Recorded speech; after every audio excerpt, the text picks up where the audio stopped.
Hello and welcome. Today we are talking about the 2018 Seat IBIZA. It's the 5th generation Seat IBIZA and it's fantastic. Let's get right to it.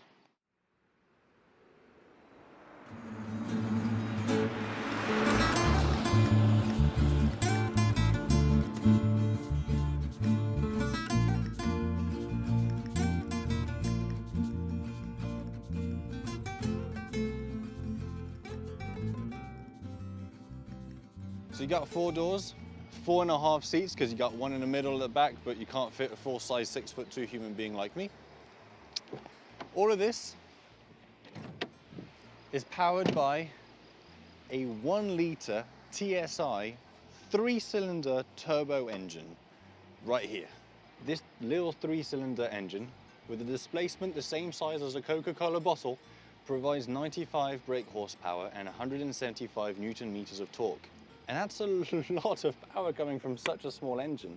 And because the car is so light and so small, it actually feels like it packs a lot more than it does.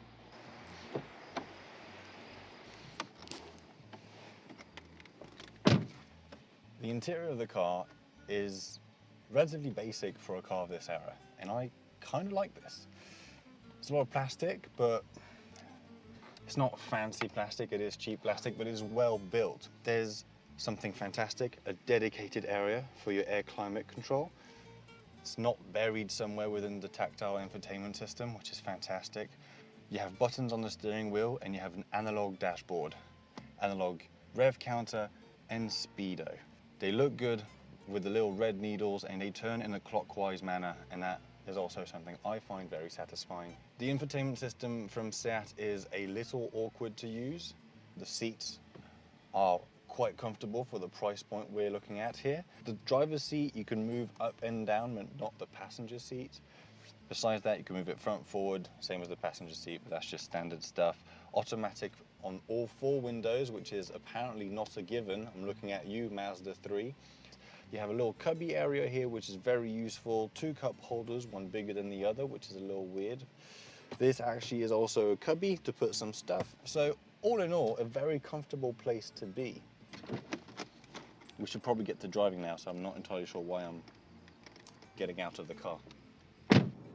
Here comes the interesting part of the video, the driving. And this is what I really want to talk about when I talk about this car. It's what it feels like to be at the wheel of a Seat IBIZA. I have to admit, it's fantastic. For a small economy car like this one, you'd expect something very underwhelming and not very communicative and not very fun. But it's quite the opposite.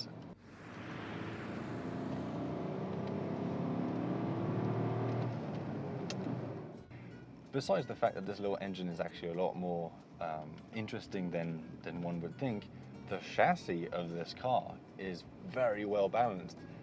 It's on the modular chassis from Volkswagen called the MQB. It's a very, very good chassis, very, very stable, and very well weighted. In some cars, especially front-wheel drive cars, because all the weight is in the front, you turn and you can feel the center of gravity kind of nosedive. But not in this car. It's very stable and it stays very neutral, I would say. When you go into a corner, you dip into the suspension and you kind of hit the bump stops when you're really going at it hard, but it doesn't destabilize the car. It doesn't make the car feel weird or uncomfortable. It just absorbs very gently all of the attack you're giving it. The brakes are very intuitive and very natural, although not connected to a lot of stuff. You don't have a lot of feedback is what I'm saying.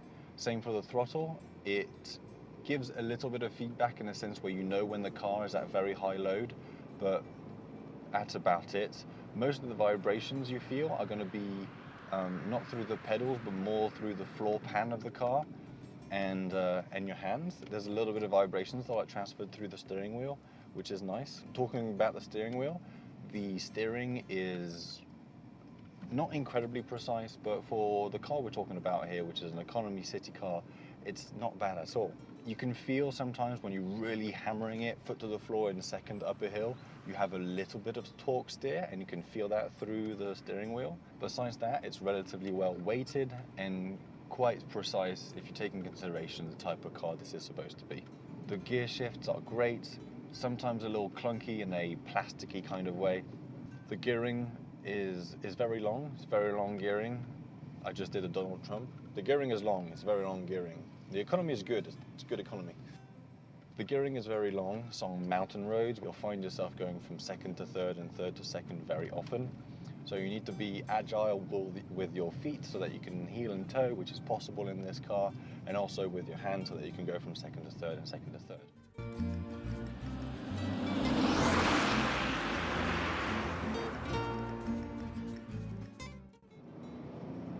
The 3-cylinder is the main attraction of this little car. It packs a punch when you really want to lay into it, and it provides the fun that you want. All of that paired with the fantastic chassis that Volkswagen gave us. Frankly, I don't think there's a better car for a young enthusiast looking for an economy car in which he can have fun. It's brilliant.